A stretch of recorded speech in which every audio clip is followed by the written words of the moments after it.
श्रीगोंदा शहरात विना number plate व विना परवाना वाहनांवर पोलिसांची धडक कारवाई.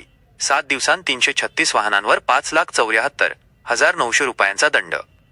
चोरीच्या गाड्या नंबर प्लेट काढून वापरल्या जात असल्याच्या गोपनीय माहितीच्या आधारे श्रीगोंदा पोलिसांनी 17 ते 23 जून 2026 दरम्यान शहरात विशेष मोहीम राबवून विना नंबर प्लेट आणि विना परवाना धावणाऱ्या एकूण 336 वाहनांवर कायदेशीर कारवाई केली.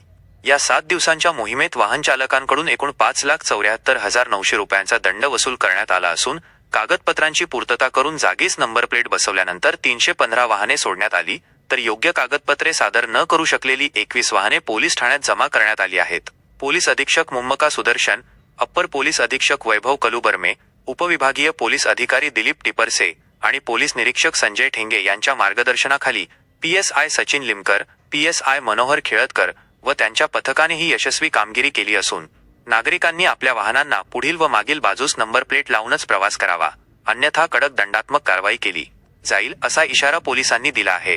लोकक्रांती न्यूज करिता व्हिडिओ जर्नलिस्ट किशोर मचे, श्रीगोंदा.